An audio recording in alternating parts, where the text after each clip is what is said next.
MGM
golf club पड़ेगांव में जो हादसा पेश आया था, एक 13 साल का मासूम बच्चा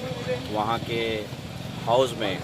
जो MGM के ग्राउंड में, जैसे हमारे समीर साइद बिल्डर साहब ने बताया कि वहाँ पे जो लोग गोल्फ खेलते थे उनका बॉल लाने का काम उससे कराया जाता था। और अचानक एक दिन ये पता चला कि वो बच्चा की लाश जो है तो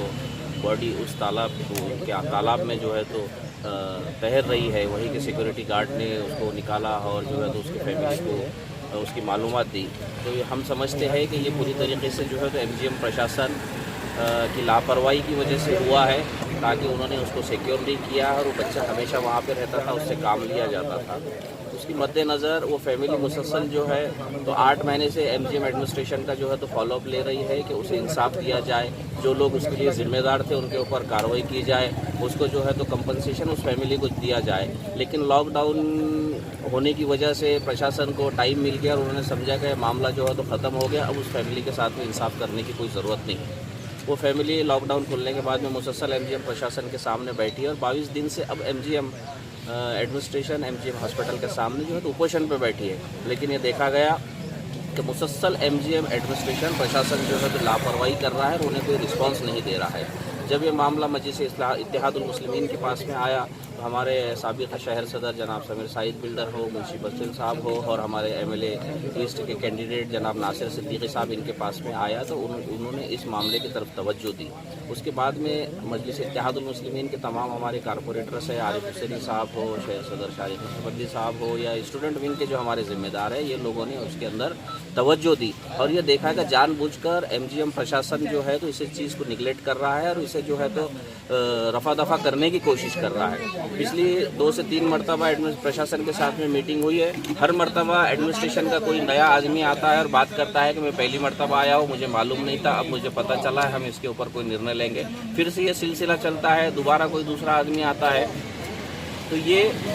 बेहद ही जो है तो अफसोसनाक बात है कि इतना बड़ा एडमिनिस्ट्रेशन जो MGM यूनिवर्सिटी बन चुकी है, इतने इनके जो है तो इदारे यहाँ पर ऑल ओवर इंडिया में नहीं बल्कि मैं समझता हूँ पूरे महाराष्ट्र में चल रहे हैं और इतने लापरवाही नाइंसाफ़ी जो है तो एक फैमिली के साथ में कर रही है, उनके साथ में कोई इंसाफ नहीं हो रहा है। मजलिस इत्तेहादुल मुस्लिमीन की जानिब से आज वापस जो है तो एडमिनिस्ट्रेशन प्रशासन के सामने जो है तो ये बात को रखा गया, यहाँ पर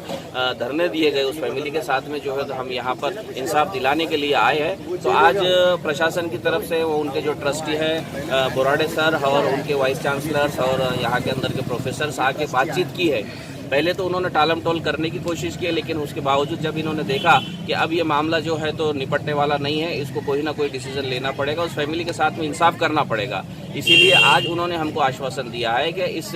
ट्रस्ट के जो सेक्रेटरी है जनाब कदम साहब, वो उनकी तबीयत नासाज है, वो काफ़ी ज़्यादा बीमार है। ये बहाना उन्होंने हमारे सामने किया है, पिछली मरतबा भी यही बहाना उन्होंने किया था, लेकिन अब ऐसा उन्होंने एक आश्वासन आज दिया है, कमिटमेंट किया है कि हम उनके साथ में उन्हीं के मकान पर जाकर बैठकर कुछ ना कुछ जो है तो फैसला हम करेंगे, एक डिसीजन इसके अंदर लेंगे। उन्होंने गुजारिश करते हुए कहा कि हम जो ट्रस्टी है प्रशासन के, उन ट्रस्टी का जो है तो आपको लिखित रूप में एक रिटर्न जो है तो आपको लेटर देते हैं इस फैमिली को, और ये कोशिश करेंगे कि 4 से 5 दिन के अंदर हो सकता है कि कदम साहब से आज या कल में जो है तो उनकी मीटिंग हो जाए उनके मकान पर, और वो उसके अंदर कोई ना कोई पॉजिटिव उस फैमिली को जो है इंसाफ दिलाने के ताल्लुक से कोई फैसला कर ले, ऐसा हम करेंगे। और इसके अंदर जो है तो मामले को हल कर उस फैमिली को आश्वासन देने का वादा उन्होंने किया है। हम अब भी यहाँ पर बैठे हैं,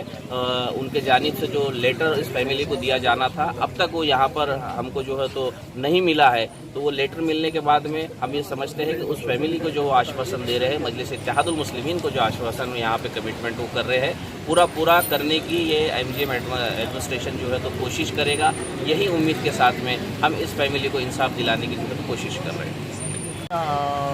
जैसा कि अभी शेख अहमद साहब ने सारी तफसील आपको बताई, तो मैं आपके माध्यम से यही कहना चाहूँगा कि पिछले 8 महीने से एक बच्चे की डेथ हुई है और बार बार ये फैमिली इससे डिमांड कर रही है। तो मैं समझता हूँ कि सबसे पहले तो पुलिस प्रशासन का ये काम था कि इनके ऊपर हत्या का गुना दाखिल करना चाहिए था। ये इनकी लापरवाही है, इनके ऊपर हत्या का गुना दाखिल करना चाहिए था जब एमजीएम प्रशासन, लेकिन चूंकि ये एक राजनीतिक पार्टी के बहुत करीबी है, उनकी रिश्तेदारी है मैंने सुना हूँ, तो उस वजह से शायद इनके ऊपर कोई पॉलिटिकल प्रेशर आ रहा होगा। लेकिन मजलिस इत्तेहादुल मुस्लिमीन आज इनके साथ खड़ी है। खादर इम्तियाज़ जलील साहब के आदेश के ऊपर समीर साजिद बिल्डर साहब, मुंशी भैया पटेल, आरिफ हुसैनी साहब, हमारे मामा है वड़प्पा वाले मामा शेख अहमद साहब और तमाम मजलिस के कारकुन, और ये आखिरी वार्निंग इनका आज दी गई। अगर ये 2-4 दिन के अंदर ये मैटर अगर सॉल्व नहीं होता है तो यहाँ अगर लॉ एंड ऑर्डर का मसला भी आता है तो हमने पुलिस प्रशासन से सीधे कहा है कि इसका जिम्मेदार एमजीएम प्रशासन रहेगा, क्योंकि हम लोग यहाँ पर कोई भीख मांगने के लिए नहीं बैठे हैं या इनसे कोई फंड लेने के लिए नहीं बैठे हैं। इनकी गलती की वजह से एक नौजवान बच्चा जो एक अपने परिवार का सहारा था वो चला गया है। स्कूल का एक स्टूडेंट था और ये एमजीएम वालों ने ही उसे वहाँ पर कुछ पैसे देकर रखे थे।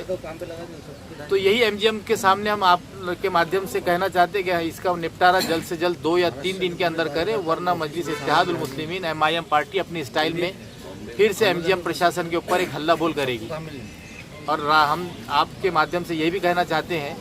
कि इनका जो मुआवजा इन्होंने बाज़ाब्ता राइटिंग में दिया है, एक तो नौकरी का दिया था और पैसे का दिया था, तो ये दोनों चीज़ें हमारी 2 से 3 दिन के अंदर डिमांड पूरी होना चाहिए, यही कहना है।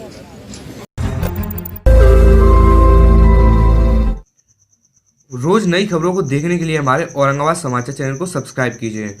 और नोटिफिकेशन पाने के लिए हमारे बेल आइकन को दबाइए ताकि हर खबर की नोटिफिकेशन आपको मिलती रहे।